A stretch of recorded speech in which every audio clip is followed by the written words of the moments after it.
எல்லாரும் எப்படி இருக்கீங்க? ஸோ இன்னைக்கு வந்து நிறைய வேலைகள் இருக்குது, இன்னும் சமையல் வேலையே ஆரம்பிக்கலை. ஸோ இன்னைக்கு வந்து ரொம்ப ஒரு முக்கியமான நாள், ஸ்ரீராமநவமி. இனிமே தான் வந்து நான் அந்த ப்ரிப்ரேஷன்லாம் ஆரம்பிக்கணும். இன்றைக்கி வந்து சுவாமிக்கு பிரசாதம் பார்த்திங்கன்னா பானகம், நீர்மோர், அதுக்கப்புறமா எக்ஸ்ட்ராவாக ஸ்வீட் பண்ணணும்னு நினச்சிட்ருக்கேன். சக்கரை பொங்கல். பசங்களும் வீட்டில் இருக்காங்க, எல்லாருமே இன்றைக்கி வீட்டில் இருக்காங்க. அதனால கொஞ்சம் சமையல் வந்து ரொம்ப சிம்பிளாக சொல்ல முடியாது. ஆஸ் யூஷுவல் சாம்பார், ரசம் அதுதான். இன்றைக்கி அதுவும் இல்லாமல் நிறைய வேலைகள் இருக்குது. இன்னும் ஒரு 10-15 பேருக்கு பத்திரிக்கை வைக்கணும். ஸோ அந்த வேலைகள்லாம் இருக்குது. இந்த சமையல் வேலையை முடிச்சுட்டு அதுக்கப்புறமா கிளம்பணும். அப்புறம் மித்தனோட ஸ்கூலுக்கு போகணும். மித்தன், தக்ஷு 2 பேருக்குமே புக்கு டிஸ்ட்ரிபியூட் பண்ணுறாங்க. செல்லம் கொஞ்சம் அமைதியாக ரெடி டிஸ்ட்ரிபியூட் பண்ணுறாங்க. அந்த வேலைகள் இருக்குது. இன்னைக்கு வந்து என்ன சமையல் அப்படின்னா, இந்த கீரை பொரியல் தான் பண்ண போகிறேன். இது வந்து கறி மாதிரியும் பண்ணலாம், நம்ம கூட்டு மாதிரியும் பண்ணலாம், இல்லை சாம்பார், கீரை வடை, ஸோ எது வேணால் நம்ம பண்ணலாம். ஸோ இந்த ரெட் கீரை, இது ஆக்சுவலாக முளைக்கீரை தான் நினைக்கிறேன், முளைக்கீரைன்னு தான் சொல்லுவாங்க. க்ரீன்லேயும் இருக்கும், நமக்கு ரெட்லேயும் இருக்கும். டேஸ்ட் வந்து நல்லாயிருக்கும். இந்த கீரையே வந்து பார்த்திங்கன்னா புளி போட்டும் பண்ணலாம், ரொம்ப டேஸ்ட்டாக இருக்கும், புளி தண்ணி ஊற்றி. நான் வந்து இன்றைக்கி யோசிச்சுட்ருக்கேன் எப்படி பண்ணலாம் அப்படின்னு. கறி மாதிரி பண்ணலாமா இல்லை கூட்டு மாதிரி பண்ணலாமான்ட்டு. ஏன்னா சாம்பார் வைக்க போகிறேன், அதுக்கும் பருப்பு இதுக்கும் பருப்பு போட்டால் நமக்கு நல்லா இருக்காது. ஸோ யோசிச்சு பண்ணலாம். தக்ஷு குட்டி என்ன பண்ணுற? தக்ஷித்க்கு வந்து லீவ் விடலை. ஆக்சுவலாக இன்றைக்கி வந்து வீட்டில் பூஜை இருக்குது, அதனால் லீவ் போட்டிருக்கேன் நான். இன்றைக்கி ஒரு நாள் பெர்மிஷன் கேட்டு, ஏன்னா இவனை போய் கூட்டிகிட்டு வரத்துக்கு நமக்கு ஆள் இல்லை. அதனால் சிம்பிளான ஒரு பூஜை இருக்குது, அதை முடிச்சுட்டு நைவேத்தியம் பண்ணிவிட்டு நம்ம வந்து ஸ்கூல் போகணும். அதுக்கப்புறமா பத்திரிக்கை வைக்க போகணும். இன்னும் வந்து என்னென்ன வேலைகள் பாக்கி இருக்குன்னா, மண்டபத்துக்கு வந்து அந்த இது டெக்கரேஷன் சொல்ல போகணும். ஸோ அந்த ஒரு வேலைகள் பாக்கி இருக்குது. மற்றது ஃபோட்டோ, சமையல், சாப்பாடு எல்லாமே சொல்லியாச்சு. ஆரம்பிக்கலாமா? ஆரம்பிக்கலாமா? கீரையோட இன்னொரு ஐட்டமும் இன்றைக்கி நான் பண்ண போகிறேன். டெய்லியுமே ஏதாவது ஒரு சுண்டல் சாப்பிட்லாம் அப்படின்னு இந்த பயிறு வந்து ஊற போட்டு அது நல்லா முளை கட்டிடுச்சு. ஸோ அதையும் இன்றைக்கி வந்து பண்ணிடலான்னு. எனக்கு இந்த முளைக்கீரை டேஸ்ட் வந்து பிடிக்கும், ஆனால் அந்த ரெட் கலர் வந்து அவ்வளோ பிடிக்காது. ஸோ இருந்தாலும் இன்றைக்கி பண்ணிடலாம் அப்படின்னு எடுத்து வச்சுருக்கேன். சுவாமிக்கிட்டேயும் வந்து பூவெல்லாம் வச்சு நல்லா அலங்காரம் பண்ணிட்டேன். இந்த தக்ஷுக்குட்டி வந்து சுவாமிக்கிட்ட அந்த தீர்த்தம் வச்சுருப்பேன், அதை எடுத்து குடிச்சிருவான்.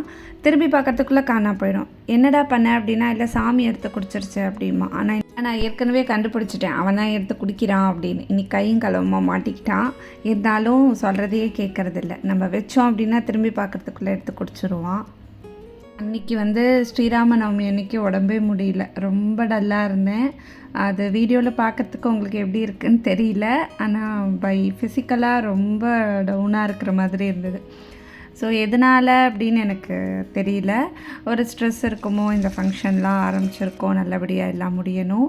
பத்திரிக்கை வேலை வேறு இருக்குது, அங்கங்கே அலையிறோம். இன்னுமே நிறைய குட்டி குட்டி வேலைகள் இருக்குது. ஒரு சிலதை நான் மறந்து போயிடுறேன். ஸோ அதுக்கப்புறமா ஞாபகம் வரும்போது திரும்ப ஓடுற மாதிரி இருக்குது. ஸோ அதனால் அதுவே தான் எனக்கு மைண்டில் போயிட்டே இருந்துச்சு. இந்த பயிறு வந்து நான் எப்படி குக் பண்ணுவேன்னா, முதல் நாள் நைட்டே ஊற வச்சுட்டு கொஞ்சம் அப்படியே முளை கட்டிடும். அது வந்து குக்கரில் வைக்காமல் இந்த மாதிரி தண்ணி ஊற்றி கொஞ்சம் நேரம் கொதிக்க வச்சிங்கன்னா போதும். ஆனால் இந்த கேஸ் தட்டுப்பாடுனால இந்த கொதிக்க வைக்கிறதுக்கு கூட பயமாக இருக்குது. ஆக்சுவலாக என்கிட்ட இப்போ ஒரு சிலிண்டர் ரன்னிங்கில் இருக்குது, இன்னொன்று ஃபுல் இருக்குது. இப்போது புக் பண்ணுறவங்களுக்குலாம் ரொம்ப லேட் ஆகுது. நான் வந்து ஒரு 10 நாள் முன்னாடியே வாங்கி வச்சுட்டேன். ஸோ எனக்கு ஒரு பயம், ஏன்னா அடுத்தடுத்து ஃபங்க்ஷன் வருது, நமக்கு கேஸ் இல்லைன்னா, சிலிண்டர் இல்லைன்னா ரொம்ப கஷ்டமாயிடும். இண்டக்ஷன் இருக்கிறதுனால ஓரளவுக்கு மேனேஜ் பண்ண முடியுது. இப்போ இதில் என்ன வந்து நமக்கு மைனஸ் அப்படின்னா, பக்கத்துலேயே இருக்கணும். இல்லாட்டி சீக்கிரமாக தண்ணி வந்து வற்றிடும், இல்லாட்டி தீஞ்சு போன மாதிரி ஆகிடும். ஸோ அதுக்கான பாத்திரம் எல்லாமே நான் வச்சுருக்கேன். அதுக்கான பாத்திரம் இல்லைன்னா அதில் குக் பண்ணுறதும் கஷ்டம். ஸோ அதுவும் இருக்குது. இப்போ நிறைய வெரைட்டி கொண்டு வந்திருக்காங்க. ஸோ அதிலே வந்து நம்ம இந்த இண்டோலியம்லாம் வச்சு குக் பண்ணுற மாதிரிலாம் ஷார்ட்ஸில் காமிக்கிறாங்க. ஆனால் அது எந்தளவுக்கு ஒர்க் ஆகும் அப்படின்னு எனக்கு தெரியல. நமக்கு வெளியில் அந்த மாதிரி ஏதாவது இடம் இருந்துச்சு அப்படின்னா இந்த விறகடுப்பு மாதிரிலாம் வச்சு செய்யலாம். ஸோ அதெல்லாம் எனக்கு பழக்கம் இல்லை, நான் செஞ்சதில்லை. முன்னாடி எங்கள் ஊரில் வந்து எங்கள் அவ்வா இருக்கும்போது ஓரளவுக்கு தெரியும். ஆனால் அது எப்படி வந்து விறகு மூட்டணும் அதெல்லாம் எனக்கு தெரியாது. ஒரு வேளை இடம் இருந்துச்சு அப்படின்னா பழகிக்கலாம். முளைக்கீரை வந்து குக்கரில் போட்டிருக்கேன், ஆனால் விசில் விட போகிறதில்ல. மொத்த கீரையும் நான் போடல. இந்த கீரை வந்து நமக்கு சீக்கிரம் வெந்துடும். அது இந்த ரெட் கலர் கீரை. இந்த கட்டே வந்து அவ்வளோ பெருசாக இருந்துச்சு, பாதி வந்து எடுத்து வச்சுட்டேன். ஸோ அவ்வளோ வந்து எங்களுக்கு தேவைப்படாது. சரி, மறுநாள் ஏதாவது வடை ஏதாவது போட்டுக்கலாம் அப்படின்னு பானகத்துக்கு வந்து கரைக்க போகிறேன். இன்றைக்கி பானகம், அப்புறம் நீர்மோர், அந்த கோஸ்மல்லின்னு சொல்லுவாங்க. பாசிப்பருப்பு ஊற போட்டு அது வெள்ளரிக்காயெலாம் போட்டு செய்கிறது, லெமன்லாம் பிழிஞ்சு ரொம்ப டேஸ்ட்டாக இருக்கும். பானகத்துக்கு அந்த வெல்லத்தில் தண்ணி ஊற்றி அப்படியே ஓரமாக வச்சுட்டேன். அது ஒரு அரை மணி நேரம் இருக்கட்டும், அதுக்கப்புறமா நம்ம வடிகட்டிக்கலாம். இப்போ நீர்மோருக்கு இதில் வந்து கொஞ்சம் இஞ்சி, பச்சை மிளகா வேணும்னா போட்டுக்கலாம், இல்லாட்டி தேவையில்லைனா நீங்கள் ஸ்கிப் பண்ணிக்கலாம். நான் வந்து இஞ்சி சும்மா கொஞ்சமாக ஒரு அரை பச்சை மிளகா தான், அவ்வளோ காரம் எடுக்காது. கொஞ்சம் கொத்தமல்லி, கருவேப்பிலை, ஜீரகம் எல்லாமே நீங்கள் போட்டு அரைச்சிட்டு அதுக்கப்புறமா மோரில் சேர்த்திங்கன்னா நல்லாயிருக்கும். இன்றைக்கி வந்து பிரசாதத்துக்கு பானகம், நீர்மோர், கோஸ்மல்லி, வடை, அப்புறம் சாதம். இதெல்லாம் இன்றைக்கி பச்சரிசி தான் வடித்தேன், அதனால் அதையே வச்சு நான் நைவேத்தியம் பண்ணிவிடுவேன். ஏதாவது ஸ்வீட் வந்து நம்ம சக்கரை பொங்கல் இல்லை வெண்பொங்கல் அந்த மாதிரிலாம் கூட பண்ணி நம்ம நைவேத்தியம் பண்ணலாம். அன்றைக்கி வந்து ஆக்சுவலாக எனக்கு ரொம்ப ஒரு மாதிரி டயர்டாக இருந்ததுனால நான் நிறையா ரெசிபி வந்து எடுத்துக்கல. ஏன்னா ரொம்ப நேரம் நிற்கிற மாதிரி இருக்குது. அதுவும் இந்த சம்மருக்கு அப்படி தான் இருக்கும். இப்போயே நல்ல வெயில் தெரிய ஆரம்பிச்சிருது. கொஞ்சம் பயமாக இருக்குன்னு, ஏப்ரல் மேனா எப்படி இருக்க போதோ தெரியாது. ஏன்னா இந்த வருஷம் வந்து குளிர் ஜாஸ்தியாக இருந்தது, அதனால வெயிலும் ஜாஸ்தியாக தான் இருக்கும். இப்போ பானகத்துக்கு வந்து நம்ம கரைச்சிடலாம். அந்த வெள்ளை தண்ணி வந்து வடிகட்டி எடுத்துக்கலாம். நல்லா வந்து உங்களுக்கு ஒரு அரை மணி நேரம் ஊறிடுச்சு அப்படின்னா வெல்லம் நல்லா கரைஞ்சிருக்கும். இதில் வந்து கொஞ்சம் ஏலக்காய் பொடி, சுக்கு பொடி, ஒரு அரை லெமன் போதும். ஸோ அதை போட்டு அப்படியே வச்சிட்டோம் அப்படின்னா பானகம் ரெடி. ஸோ அந்த நீர்மோரில் வந்து கொஞ்சம் நான் கொத்தமல்லியும் போட்டு அரைச்சிருக்கேன், அதனால் பார்க்கும்போது நல்லா வந்து டெம்டிங்காக இருந்துச்சு. வடைக்கு வந்து அரைக்க போகிறேன். நான் எப்பயுமே இந்த மாதிரி விசேஷ நாள் அப்படின்னா 3 பருப்பு வடை தான் பண்ணுவேன். ஸோ இதில் வந்து பச்சை மிளகா, அப்புறம் வந்து காஞ்ச மிளகா, இஞ்சி, உப்பு அதெல்லாம் போட்டு ஃபஸ்ட்டு அரைச்சிக்கலாம். பருப்பு வந்து கடலைப்பருப்பு தான் அதிகமாக போட்டிருக்கேன். கடலைப்பருப்பு, பாசிப்பருப்பு, கொஞ்சம் உளுத்தம் பருப்பு, இல்லை தோரம் பருப்பு கூட நீங்கள் சேர்த்துக்கலாம். ஸோ அந்த பருப்பு வந்து நம்ம எது வேணுமோ மாற்றி போட்டுக்கலாம். ஆனால் இதில் கடலைப்பருப்பு தான் ஜாஸ்தியாக இருக்கும்.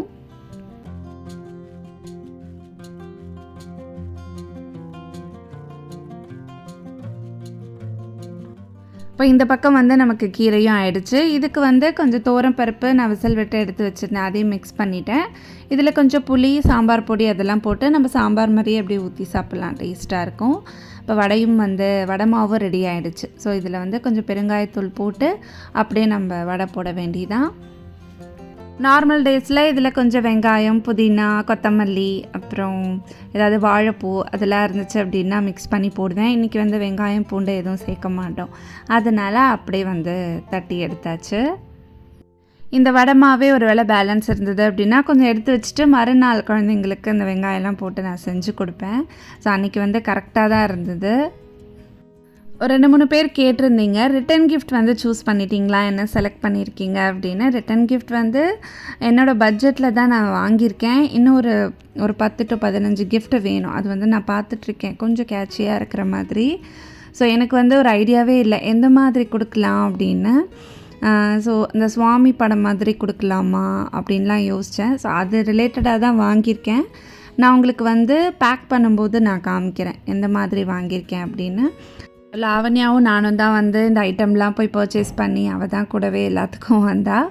பசங்களுக்கெல்லாம் ட்ரெஸ் எடுத்து, ஸோ அதெல்லாம் நீங்கள் பார்த்துருப்பீங்க. சரவணா ஸ்டோர்ஸ் போயிருந்தோம். சரவணாலேயே தான் மோஸ்ட்டாக நாங்கள் பர்ச்சேஸ் பண்ணது.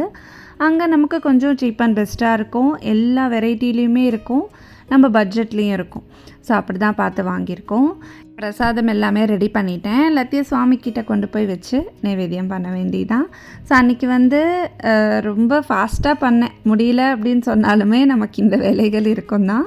அதுக்கப்புறமா பூஜை வேலையெல்லாம் பண்ணி ஓரளவுக்கு எல்லாத்தையும் முடிச்சிட்டேன் அன்றைக்கி. ஸோ இந்த சமையல்லாம் முடிச்சுட்டு உடனே வந்து ஸ்கூலுக்கு போகணும், அப்புறமா இன்விடேஷன் கொடுக்கலாம் போகணும். நெக்ஸ்ட் விலாக் வந்து ரொம்பவே இன்ட்ரெஸ்டிங்காக இருக்கும், அதை மிஸ் பண்ணாமல் பாருங்கள். இனிமேல் வரப்போகிற விலாக்ஸ் எல்லாமே இன்ட்ரெஸ்டிங்காக இருக்கும். கூடிய அளவுக்கு நான் வந்து ஒரு நாள் விட்டு ஒரு நாள் வீடியோஸ் வந்து உங்களுக்கு கொடுக்க ட்ரை பண்ணுறேன். கிளம்பிட்டே இருக்கும்.